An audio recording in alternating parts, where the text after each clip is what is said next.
Fine, Gina. Will you marry me? Are you happy now? Damn. Yeah, greatest proposal in the history of television. Yeah, it was. Martin was so like, it was his whole single vibe. He finally got like, oh, fuck it, I'll get married. It showed like men weren't really trying to get married.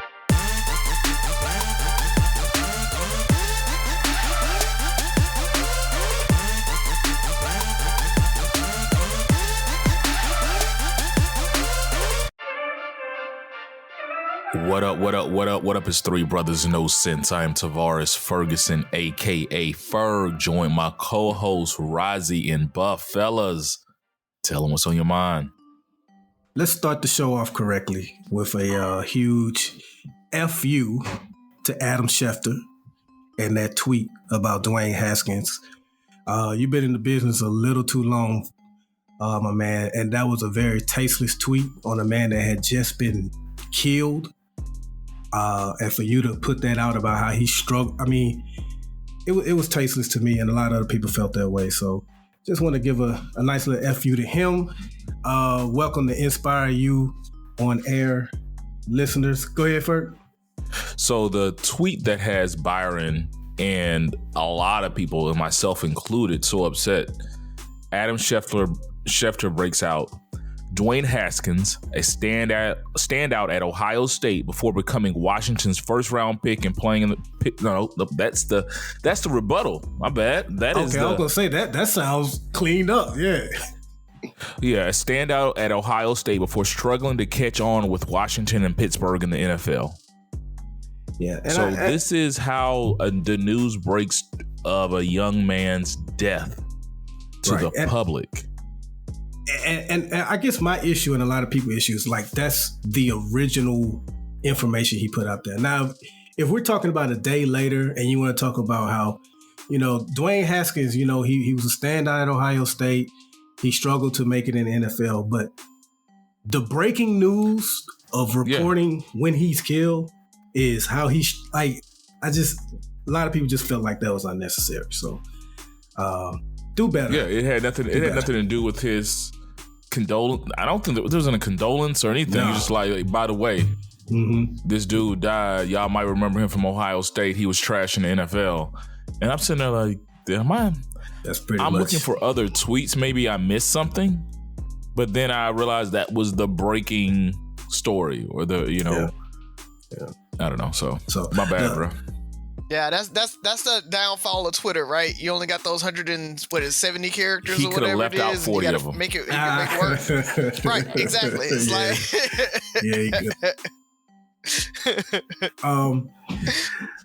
The other thing I had was real quick. I was watching, I guess it's like a new podcast on YouTube, but Omar Epps, Big Daddy Kane, and it was some more people on there.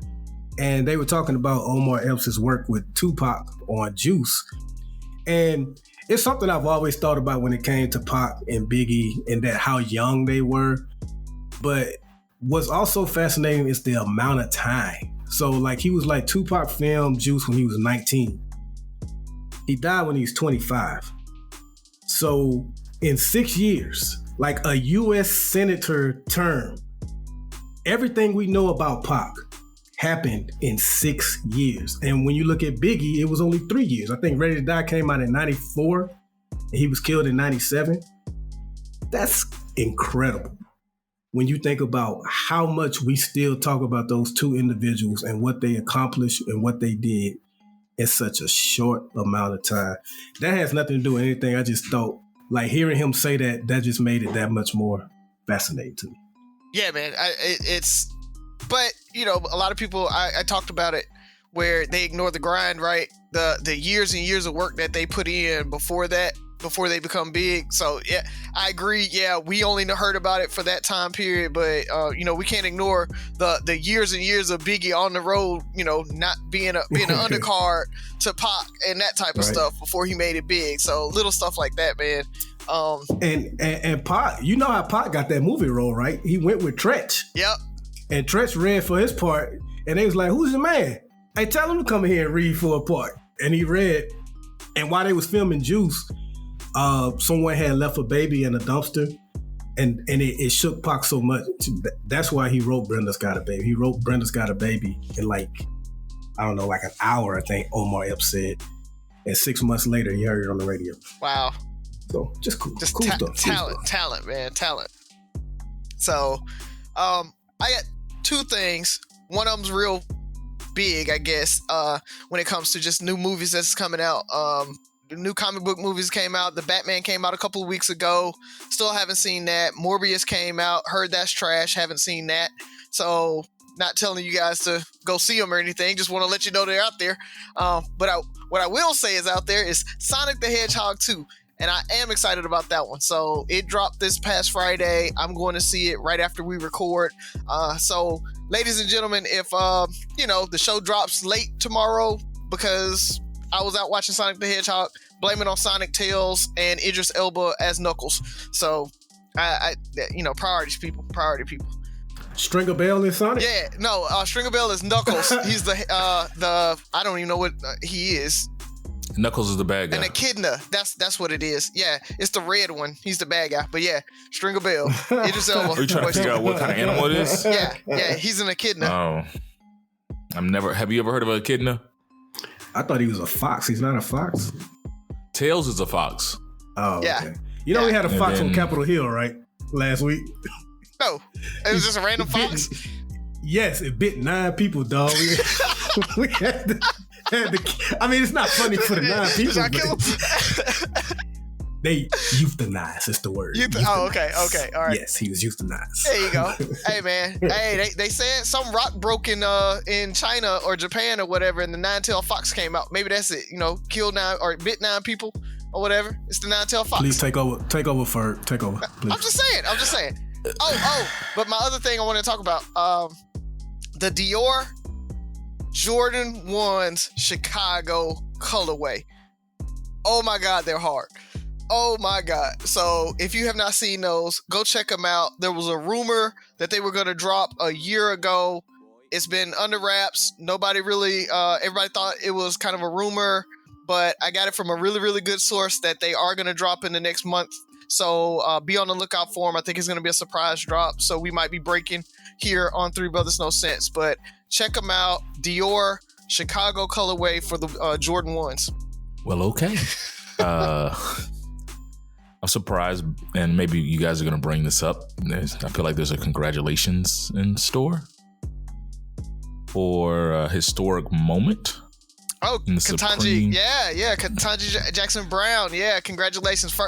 Byron spoke it into existence last week. He already congratulated her, but it's official. She's confirmed, so she'll be the first African-American female on the Supreme Court. So congratulations. She got the three Republican votes I thought she'd get: Romney, Murkowski, and Collins. Yeah. And for a lot of folks who don't know a lot about politics and what a whip does and everything, the thing about it is these folks are voting based on whether the vote's going to affect their reelection or not necessarily whether they support her or not. Unfortunately, that's what we've gone to, because I saw like a super clip of senators saying, oh, she's a very nice person, great accolades, great, education, yada, yada, yada, but I can't support her. So, it all was politics because they knew she was going to get confirmed. So there was no reason to vote for her and risk your voters turning against you if you know that she's going to get confirmed. So that's the political theater of it all. So don't look too much into a lot of these folks when they vote no. And I think I said this a while ago. I actually, and Razi, I don't think you were surprised, and Ferg, you wasn't either. I was a little surprised that the Republicans took this stance because I felt like because it wasn't going to change the dynamic of the court at all, she's replacing another liberal Supreme Court justice. Because they have that moniker, that whole Republicans are racist type thing, I thought this would have been a good opportunity for them to, hey, look, see, no, we're not. We're voting for the first black woman. Yeah, we have a black friend. And they wouldn't have lost anything because, like I say, the court is still 6-3 conservative, but they still went hard in the paint anyway. So I was a little surprised at that. Because their supporters don't think that far down the road, Byron. Their supporters would primary them and maybe get them out of office just because they voted for the black lady.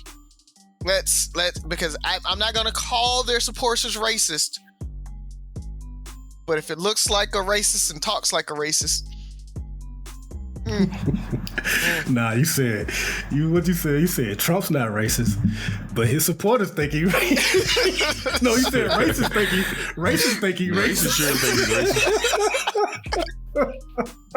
He's passing. Right, he's passing for a racist. Oh man, so there's a lot going on. Congrats to her. Y'all heard about Courtney Kleeney, the OnlyFans model who stabbed her boyfriend to death? Well, allegedly stabbed her boyfriend to death and got out on bail. Y'all haven't seen that? So OnlyFans model Courtney Kleeney. I don't follow OnlyFans news. No, it's been all over the news. Well, social media. OnlyFans model Courtney Kleeney stabs boyfriend to death with her vulgar social media post. So basically, she stabbed him to death. Courtney Kleeney is a white female. Her boyfriend was, Nigerian American descent. And basically stabs him to death. They detain her. She out clubbing in less than 24 hours. Just living her best life. Oh, they've been okay. I did see the video of folks asking her what was going on while she was out in the club. So I didn't know why that was a big deal. So that makes sense now. No, I mean, she is the prime suspect in a brutal killing. But hey, it is what it is. It's just crazy. I mean, OJ went for a joyride, but he had the police behind him. He was going to see his mama. Oh, my bad. I guess my last thing for now. Have you guys caught up on all of Bel-Air? Yeah. Man. Yeah, and episode 10 was the season finale, guys. So I've seen a bunch of talk about, after the slap, they took it off the air because of the slap, and this and another. It's not. It wasn't taken off the air. Episode 10 was the season finale. That was it. They wanted to leave that cliffhanger because, like Byron said, it's already renewed for season 2, so we know we got a season 2 coming. So it made sense to leave that cliffhanger there. Could they go back and cancel? I would hate to see them cancel this show. I'm vested in it. I doubt it because Will's not even in the show. Yeah. Right. I think, but he's like he's a producer. Isn't he a producer or something like that? So anything tied to him or his legacy. Speaking of, I mean, how do you guys feel about the fact that he's banned from the Academy Awards for 10 years? So I saw people that I actually like and respect comparing it to prison time. I vehemently yes, I saw that. Disagree with that. Saying things like black men who kill other black men got less time than Will. Will didn't get time. He's just banned from going to a rich party that many of you say you don't care about in the first place. When Holly didn't win, don't nobody care about that white award. So why we so up and on? I mean, I know it's a big deal to Will, so I'm sure he's taking the punishment hard. But for me, as an observer, he can't go for 10 years. Yeah, I think it was the right play from the Academy to ban him because they have to make a statement that, you can't resort to violence at our show. So I think it makes sense. Do not give that award back, though. Do not return that award, Will. That is your award. Listen, I disagree with what you did 2,000%. You earned that award.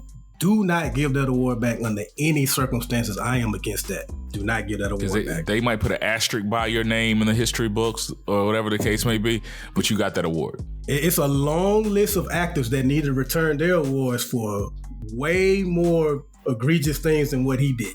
So if we're going to start taking awards back, there's a long line before you get to Will. So if we do that, what up, Mel Gibson? I don't even know if you have one, but just in case you ever get one, let's take that back. You know what I mean? So, no. Preemptively. Let's just do it beforehand. Like, look, you owe an Oscar. You was gonna win, but we taking it back. Yeah. I'm not even gonna go too much in depth about this one, but at least Jada made a statement, and we're gonna move on. Oh, no. Don't make me mad. I'm drinking green tea. Don't. Don't upset me. I mean, she made a statement. I mean, that's why that's part of what I asked for. To come out and. What was her statement, Ferg? What was her statement? Go ahead. She's a strong, independent woman. She don't need no help. She don't need no help. I don't need no help. That he was exaggerated. It was uncalled for. Basically, she dumped on him. She piled on. She basically slapped him. But you know, protect your queen. Jada's toxic, bro. No, bro, so you can't say that. Ooh. I'm just saying, man. See, that's what's wrong with y'all black men now.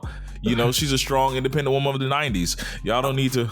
I am glad you said that, Razi. Listen, for women that are hearing this right now and disagreeing, we do plan on having some women on here very soon to talk about this issue, about the whole protecting women and all that stuff. And tell us if we're wrong and why we're wrong. Like, at the end of the day, we are three men. We see things our way. And so we do plan on getting other opinions in here. All right. I appreciate that, Buff. Before we get canceled, I'm going to let us go ahead and go.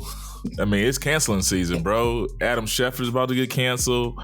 He's up in the air. We don't know what's going to happen with him. Let's just keep the party going.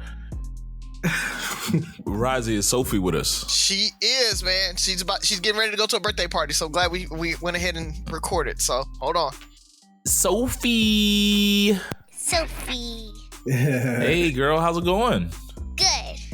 I heard you're getting invited to a birthday party. Yeah. One guest who did not get an invite? Byron, you, my dad. Oh, so you going full-fledged, you just rubbing it in. So did you ask if I could come? They don't know you. But you know me. Yeah, I do know you. But you're really far away.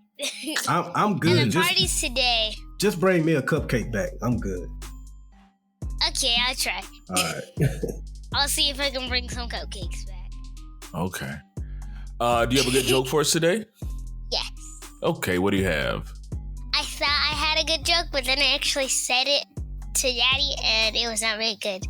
So, well, your dad is not really the best judge of good jokes. But give us what you got. If you got a joke for us? Okay. This is a random one that I found. What does paper use as a sleeping bag? A paper bag? A paper bag? No, an envelope. Because you put paper into an envelope.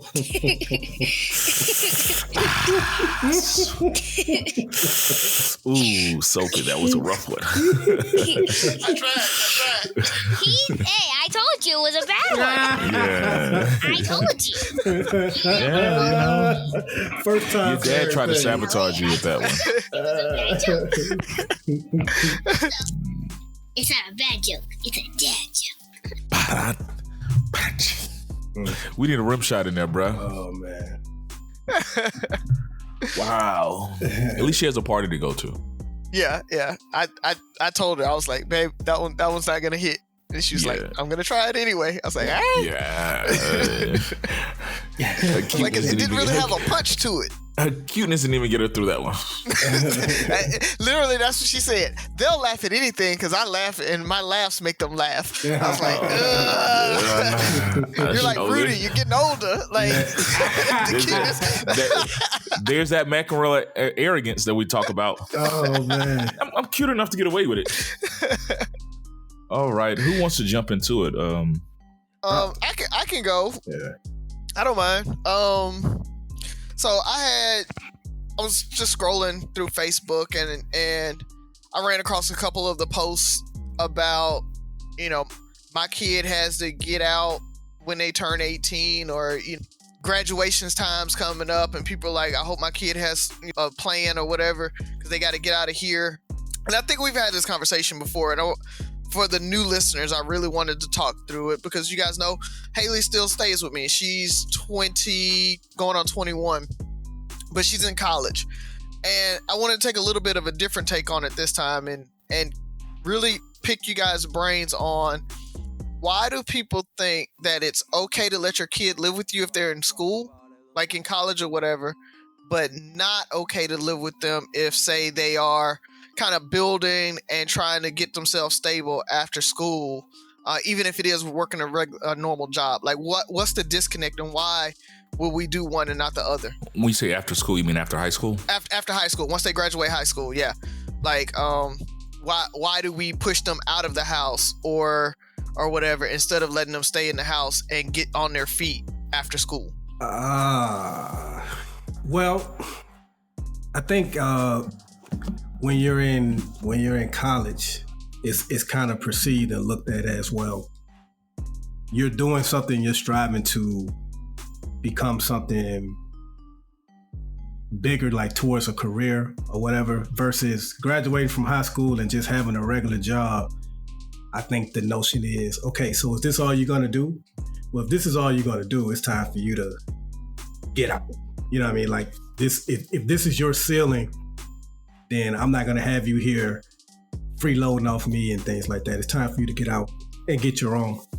And I think we've talked about on this show before that is possibly the wrong way of thinking, and that we should, within reason, allow our kids to stay with us longer and, build a financial foundation to where they can position themselves to establish some wealth for themselves, so we can kind of end this cycle of what so many Black people are in, to where they can position themselves to be better in society instead of us kicking them out and they have to figure everything out on their own and pay for everything on their own and make it harder for them to build any type of savings, any type of entrepreneurship. A lot of times when you pursue entrepreneurship, you need that help in the beginning in order to invest. So I think has something to do with it. There's a couple of things for me. I'll start with one is we know what we know, right? It's kind of part of the culture for a lot of us, to the fact that when we were young, a lot of us were saying the same thing. Man, I can't wait till I turn 18 so I can move out the house. It's just not the parents, it's the kids as well. So it's not just the parents just saying you got to go at 18. It's I can't wait till I turn 18 to go out so I can move out. Okay, really? That's what you're saying? So now we're both looking for you to turn 18. It's you don't want me here and I don't want to be here. That's part of what we're told. And so for a lot of us whose parents maybe not have made it to college, we're first generation college students or whatever, sometimes the next thing is, this is how I did it. This is how I became a man. I had to step out on my own and do this. And going back to what I was originally saying is I know what I know is, Byron, you were talking about building wealth and stuff like that. For some of these parents, they don't know about what wealth building looks like. They don't know. You're telling me you're going to build wealth, but you're working 32 hours a week at McDonald's. I don't see how that's going to get you to wealth. All I know is I'm ready for you to get out this house. I ain't trying to raise no grown man that's coming in all times. These are probably the notions that are going through people's heads. And it's not that it's a bad or a good thing. It's how long do you support, and I use that air quotes because it can be looked at as a negative thing or a positive thing, these people were young people when you're like, whether I kick them out or have them leave today at 18 or 21, 22, what kind of savings, what kind of financial plan are they going to have between now and then working here?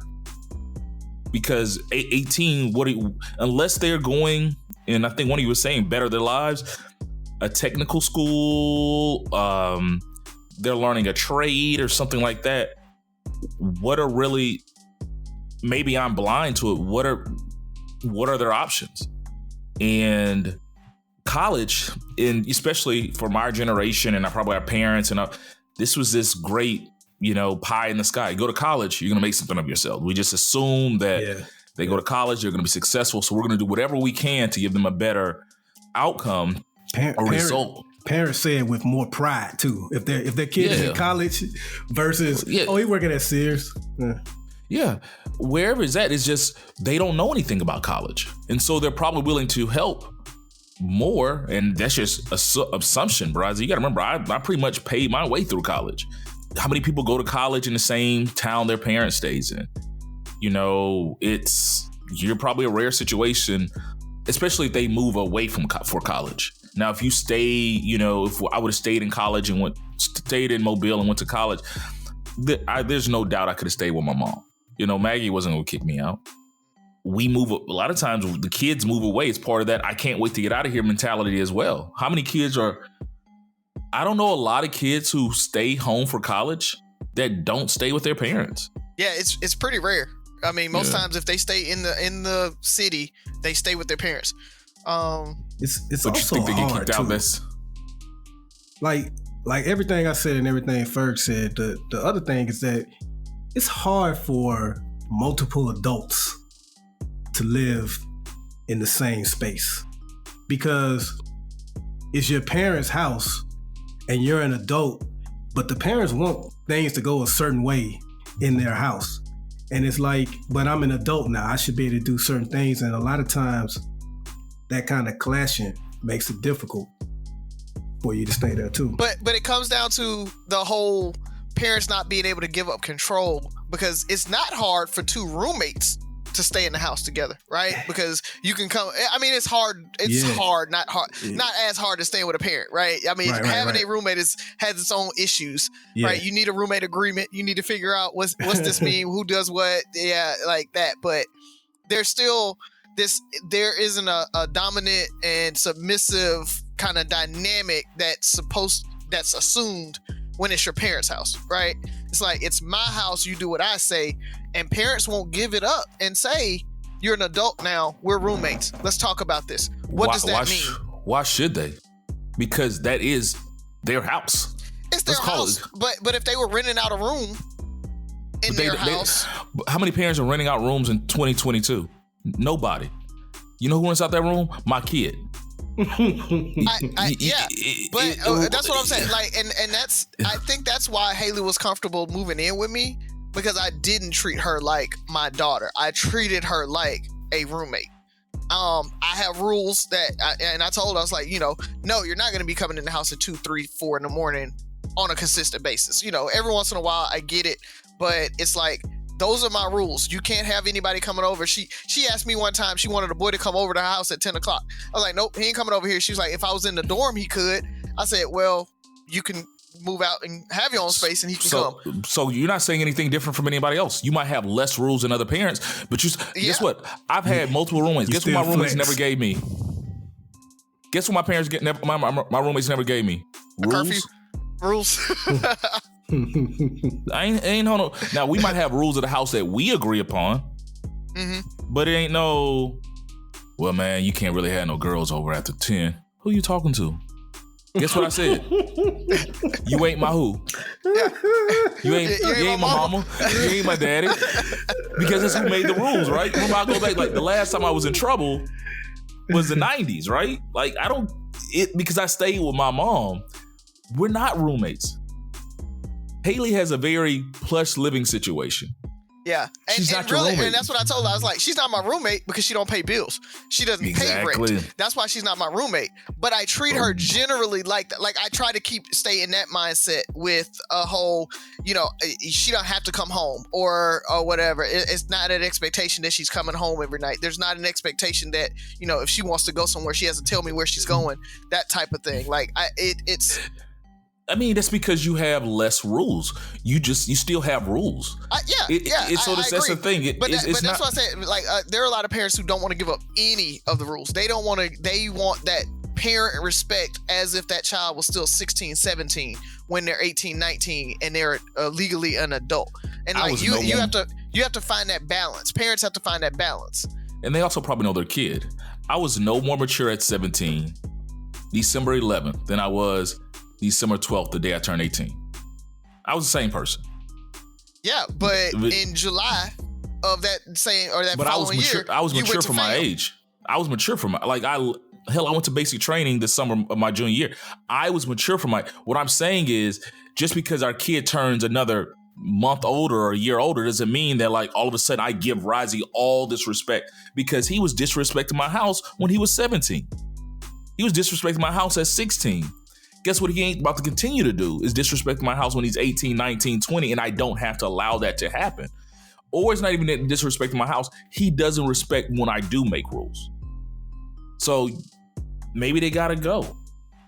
Now for the child or the kid or the young adult, whatever we want to call them, you just made the rule. You made it all about the parents. What they gotta do. What are you willing to do, young man? Are you willing to humble yourself and play by these rules? Because what I have seen is people who go off to college and try to come back home, that's a challenge. I remember coming back home the summer after our senior year in freshman year in college. Freshman year, yep. That was so tough for me. Just because I was used to being out in the streets. I was used to going where I wanted to go. Luckily, my mom, my mom was very free with me in the things that I got to do. I didn't have a curfew in high school. I didn't have those things, but it was just different because I could have people in my room. I can have those things. It's just a challenge. What is a young adult willing to do? Because that's part of being an adult too, is understanding how to maneuver life. If there are certain rules and guidelines you need to set, because if you get a job, if your job told you can do certain things as an adult, you're going to do it. But now your parents tell you can't do certain things. Well, I'm grown now. Yeah. What's the difference? You're thinking like a kid. Yeah. No, I definitely agree with that. I don't think it's a blanket, hey, you can stay here and do whatever you want type thing. But I'm talking about those parents that literally are like, the kid's 16, 17 and like counting down the days, like at 18, you're out of my house. Right? That's totally different than the parent who has tried and figured it out and talked through it and said, here's the plan. And okay, you're not going to college. You need to get a job. And I want you saving up so you can get a house and build wealth and all of that. And then the kid's not doing it. At that point, putting them out is very different than saying at 17 or at 18 at graduation, you got to get out my house. And this is just a guess, but I would think that the two main examples of those type of parents are the ones that had a fairly strained relationship with their kids, or parents that were struggling financially and could use that relief of them moving out. Because if you have like a great relationship with your kids and you're not struggling, I would think it would be rare for you to like be counting down for them to get out. Yeah. I don't know many people that really just got put out like that. You know, now they might have been by 19, get ready to 20, like part of them wants to leave. And the parent is maybe pushing them out to, you know, like, hey, you're a man now, you got to go. You got to start doing what you want to do. But at the same time, I don't know how many, I'll say my family, there wasn't a lot of people in the financial situation or had the financial knowledge to foresee how to help their kids get wealth. You moving out at 18, 19, 20 is no different than you moving out at 21. It's outside of you staying in my house, eating my food, running up my light bill. It's what does that look like? You might as well start on your journey now to adulthood, because we keep saying like, okay, you know, we're gonna give them 2 years to save up and all that stuff. What do you expect is gonna happen? What do you think is gonna happen in those 2 years? They're going to save up enough money to put a deposit on a house. They're going to build their credit up. Because these weren't things I was taught. Credit, trying to buy a house, all this stuff. So the best thing that can happen is hopefully I can get an apartment and maybe my parents will co-sign. Yeah. And that's if they qualify. Yeah, that was going to be my follow-up is, at what age do we kick them out? Even if you did say, you can stay in, 25, 26, 30 years old, are they still living in mama's basement or whatever? Like, at what point do you be like, yo, you gotta go? I don't know if there's a particular age. It just depends on what they're doing. Like the end goal. Yeah, like as long as is pretty much that. I think I am hesitant to like if Jasmine decides to get married and he's in a similar situation to where they both need to come out. Nah. No, the only way I can see that is if only one swinging pipe living in this house. I'm sorry.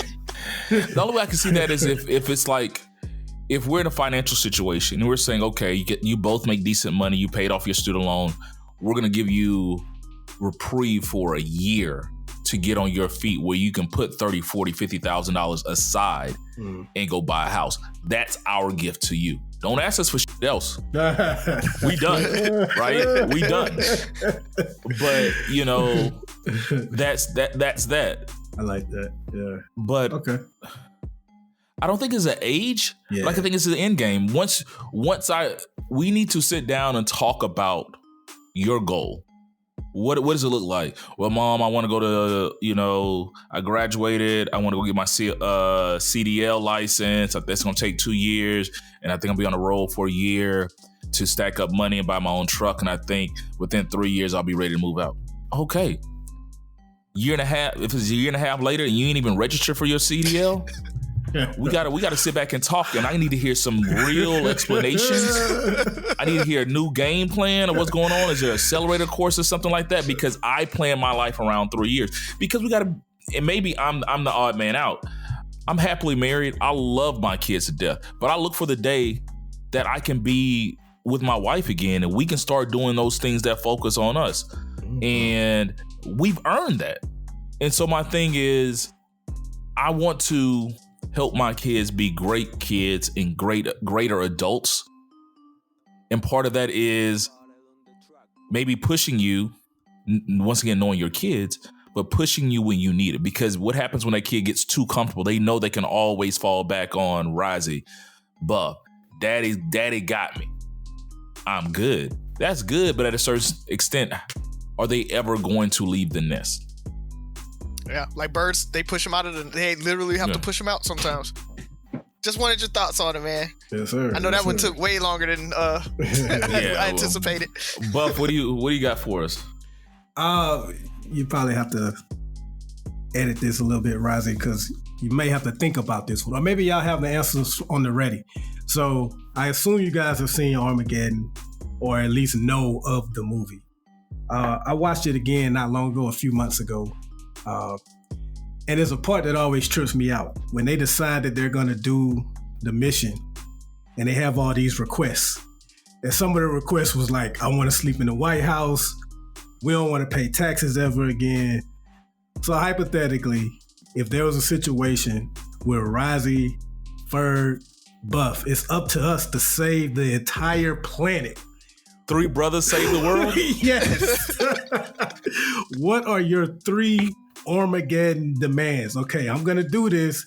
And because they made these demands because they knew there was a chance that they may get killed. And even if they didn't get killed, if they survived, hey, they saving the world. We deserve this. What are your 3 Armageddon demands before you go out and save Mother Earth? Definitely that tax thing is, oh no. Oh, well, I ain't paying no more taxes. What? That was like the last demand on the movie too. He's like, oh yeah, by the way, they don't want to pay taxes again. Ever. So yeah, I'm a tax exempt entity at this point. So that one is there. I would literally ask for never have to work again. So I need some type of good pension type thing where I got money coming in forever because I'm not going to nobody's job ever again. And other than that, man, it's really don't want anything else. If I got income, if I ain't got to pay taxes on it, and that's all you need, yeah. That's all I need, bro. Like, yeah. Okay, taxes is one, definitely.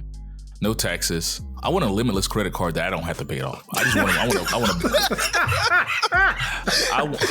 You want an Amex Black card on the U.S. government? And he never see the bill. I just want to.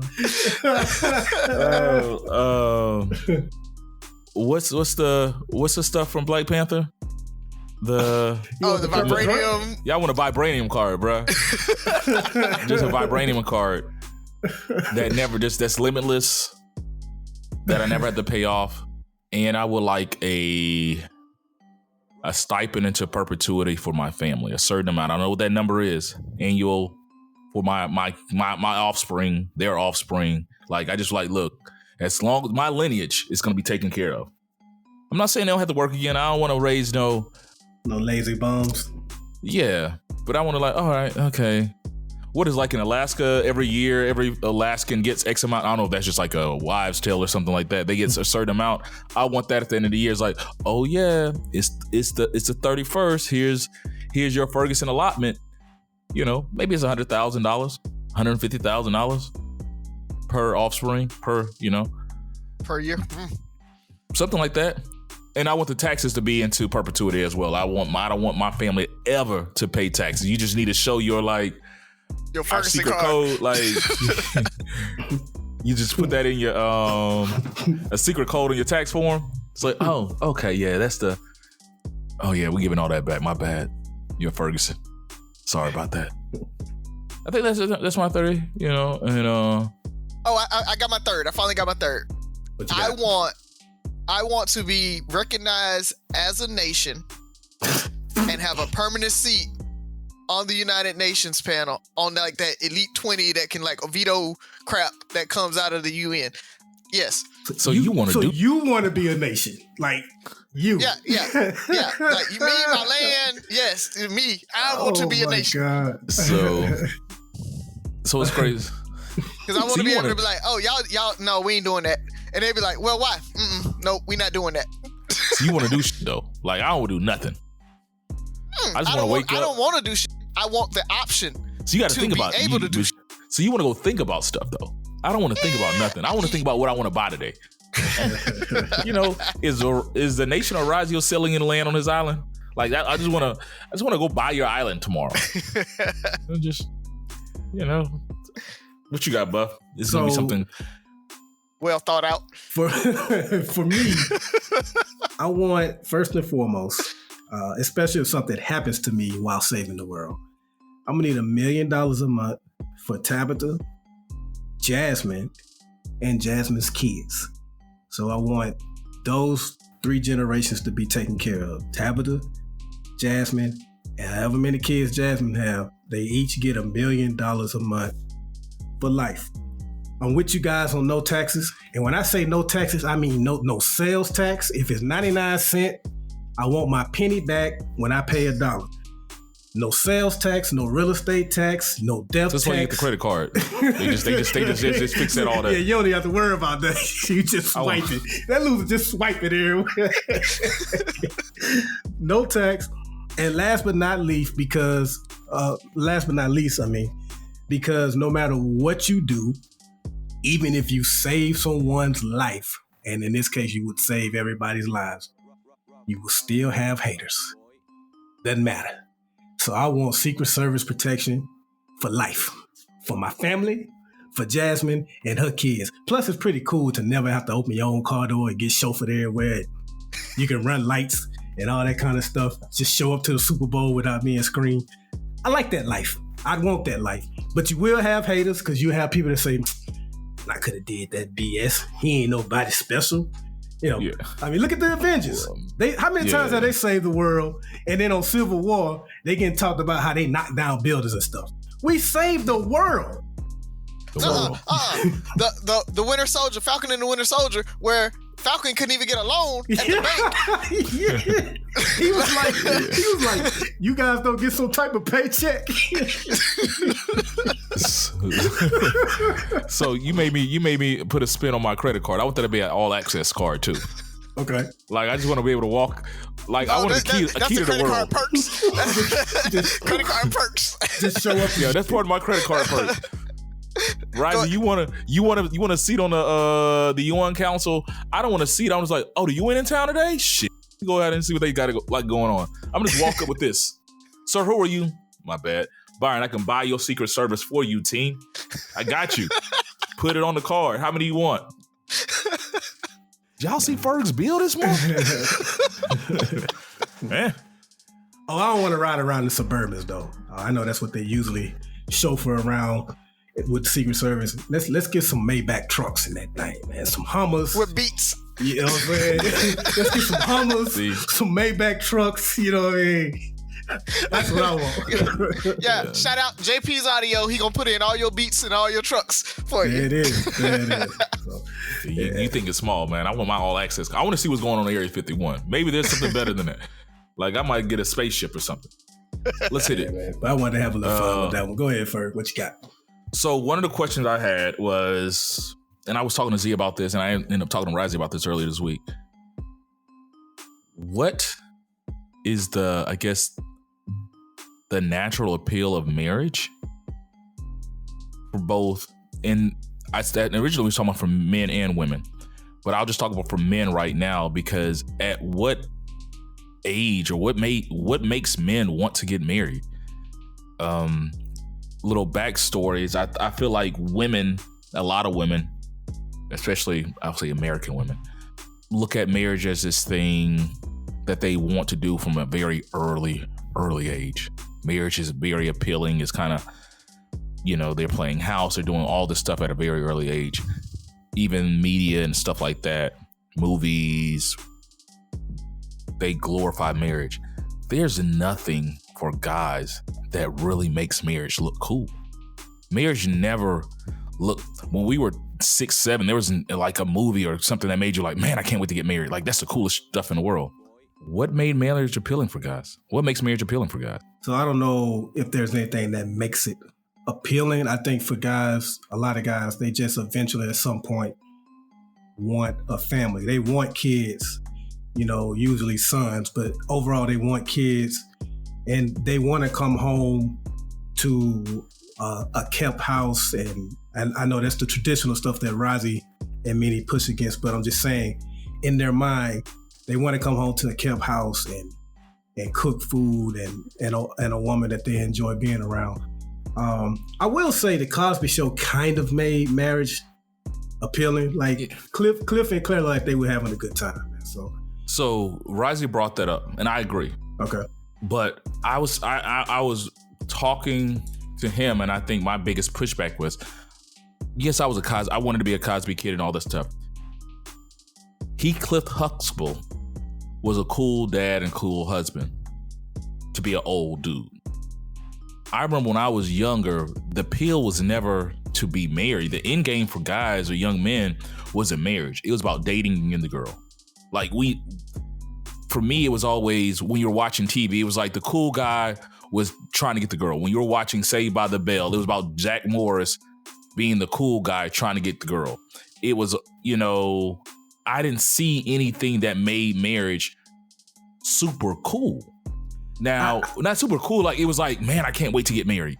Yeah, I couldn't wait to date. I couldn't wait to go to high school and go to the prom and get the, like it was always those things for me that made, I think guys look forward to the chase and dating more than marriage itself.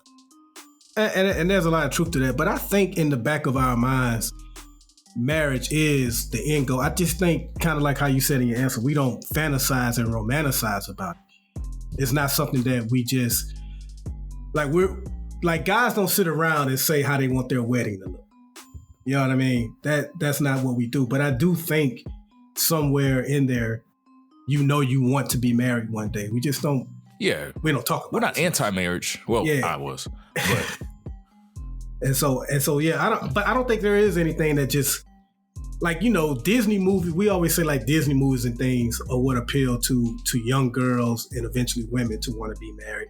All these different type of movies and things like that. We don't really have that. There's not a lot of rom-coms about, a man just dying to be married.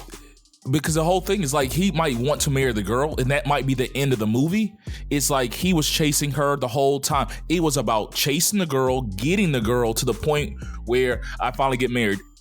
End of movie.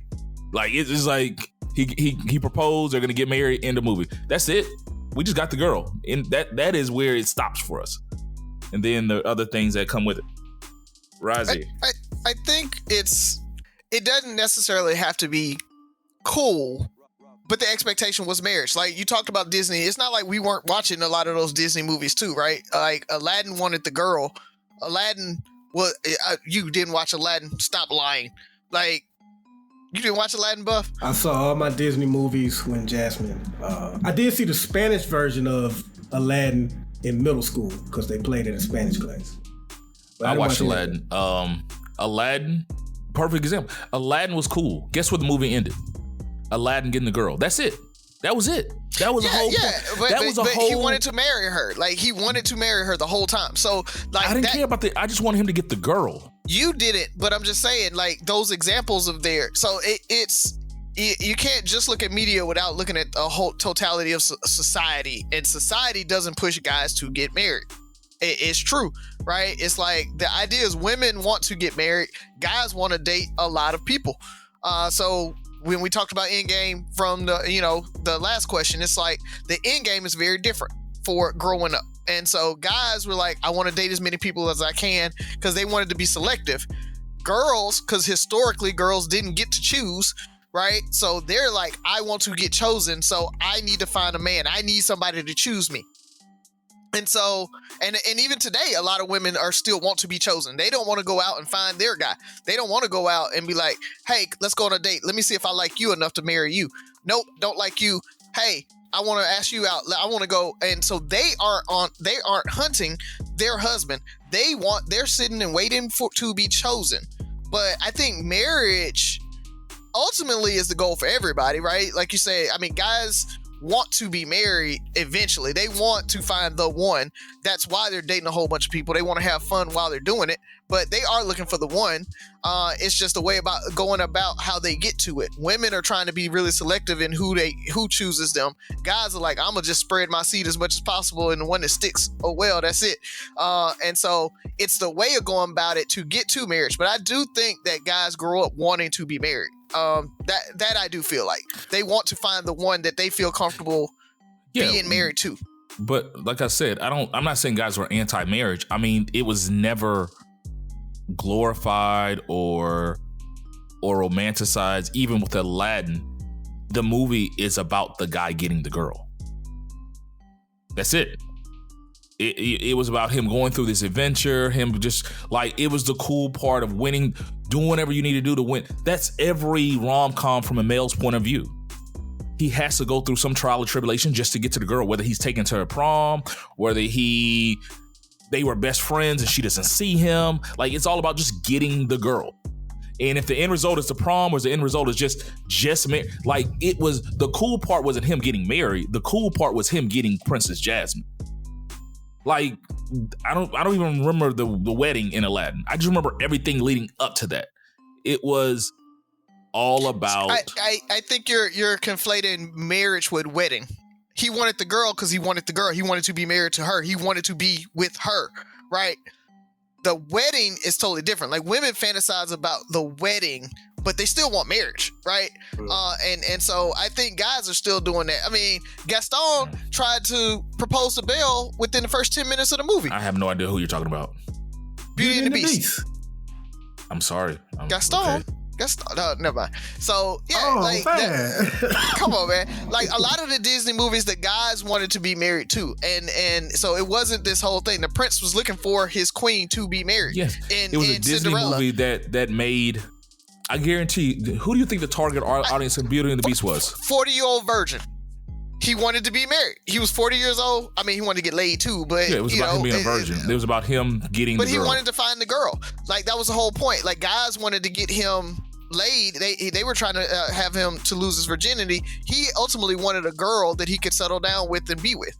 And so there are plenty of movies he's the cool dude that we look up to and say that's how I want my dating situation to be with. Okay. It's not cool. I think what I'm saying is the same way Disney movies make this getting married, the end goal and this beautiful thing when Cinderella goes to the ball and gets chosen and all this other stuff. Aladdin might be the closest thing. What about Dwayne Wayne and Whitley? Like, the whole build up. But their wedding, their marriage was like, because it had the peak of the show. Because it had to eventually go somewhere. The show was about Dwayne getting Whitley. It was a chase of him getting, like, it's all about the chase for the guys. The show was him going after Denise, him going after Whitley, him being turned down, him getting Kimono or whatever, Kiki Lolo, whatever Whitley used to call her, Kikinu. Like, it was always about him getting the girl to finally find the right girl. It was us being cool with his journey of dating. You know, it was a show, it was on 8 seasons. The last season, 2 seasons might have been.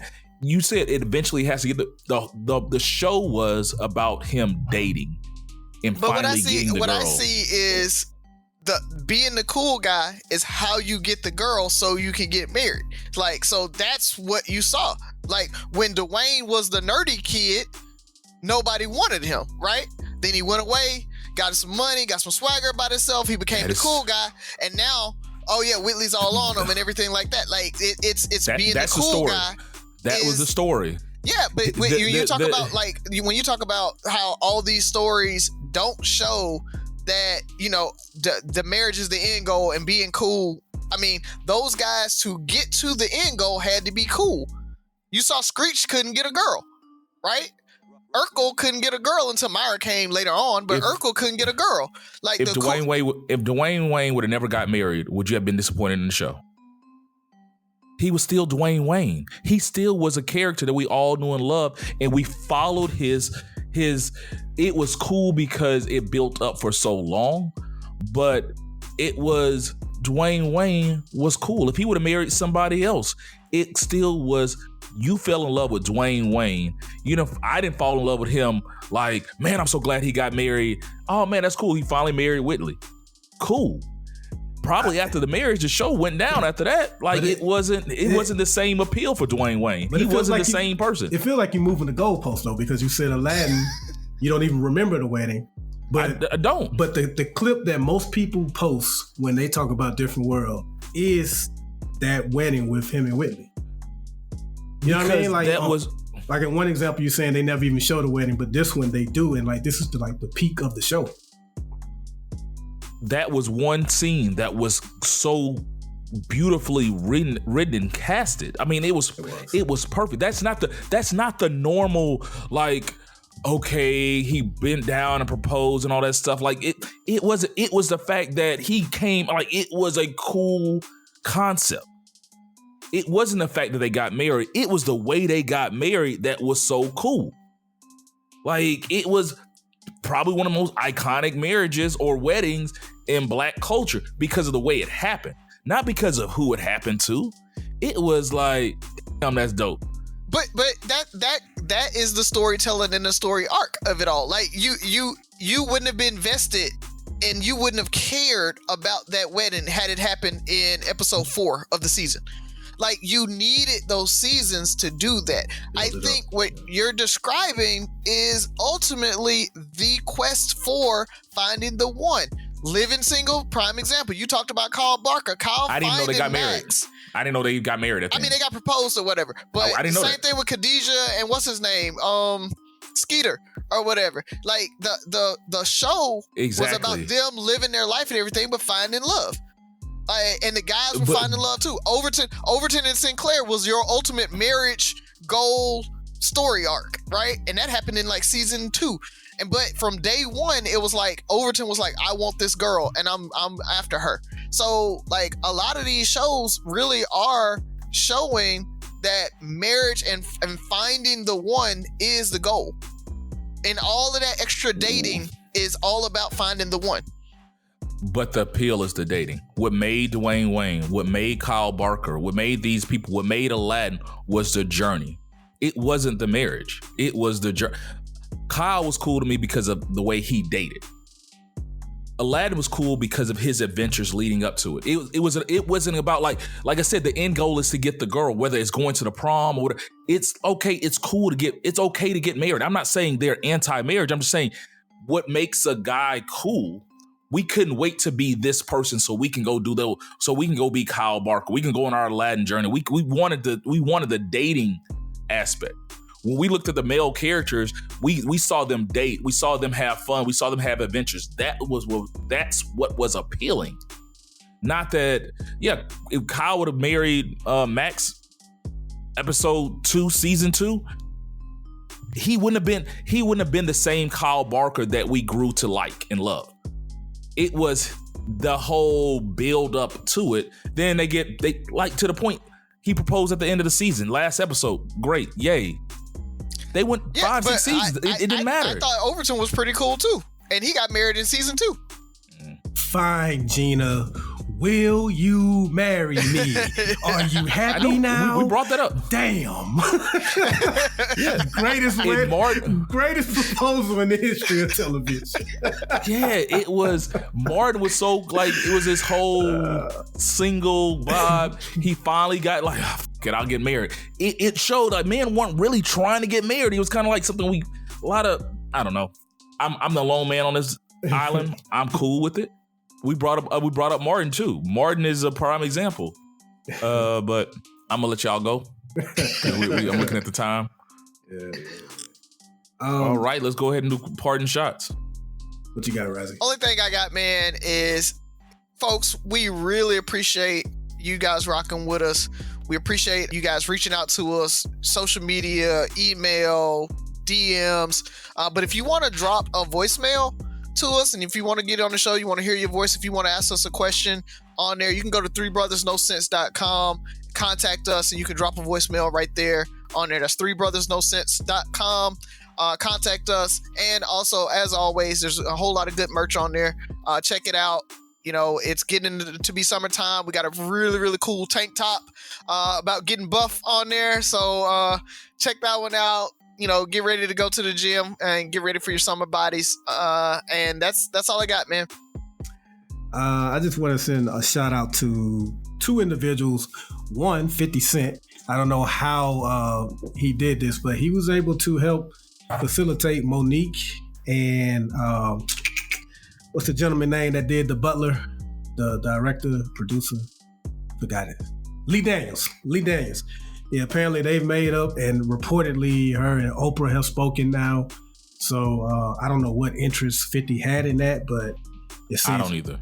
But it seemed like he made it happen, man. And we know, whether you agree with Monique or not, she definitely was in a lot of pain. And hopefully this will turn into a happy ending. And I also want to give a shout out to Chris Smalls and Derek Palmer, man. I'm sure you guys have heard about them. Chris Smalls helped. Well, he helped win the first labor union against Amazon for Staten Island. So they have a union now. And in the 27-year history of Amazon, this has never happened. So big deal for him. I just want to caution him. I always have to bring race at some point in the episode. You are a black man, and we know that certain political entities are against unions. So they are going to find whatever they can, whether it's mismanaging money or whatever. So please run it as perfectly as you can, because they will come after you. They don't like defeat. You defeated a conglomerate. So just be on the lookout for that. So other than that, man, follow us on Facebook, 3 Brothers No Sense, on Twitter @BrothersSense, and on Instagram @3BrothersNoSense. We have a lot of fun. A lot of wild posts, a lot of wild comments. Check us out. Yeah. 50 Cent just felt guilty because he killed hip hop in New York. Oh, super hot take. A lot of people feel that way, though. So before we go too far, it's the end of the show, baby. I want to say once again, thank you to Inspire You on Air, the new beat of the Bay, for giving us opportunity to broadcast our message across the planet. So thank you. Look forward to working with you guys continuously. And another shout out to my chapter, the Mighty Melodic Bloody Up Upsilon Psi chapter of Omega Psi Phi Fraternity Incorporated. 7D Step Show Champions and 7th District Undergrad Chapter of the Year. We're taking that to the Clave and competing on a national level. I don't know, in our history, have we ever done both at the same time? So hopefully we can take it to the Clave and win. I won't be there because it's a couple of weeks before the vow renewal. But outside of that, can't wait to hear this episode. Cringe at think about when we're going to get canceled. Razi getting canceled. But hey, it happens. 3 brothers saved the world. 6 Rules of Life podcast. Listen, like, share, subscribe, comment, and most importantly, listen again. Talk to you next week.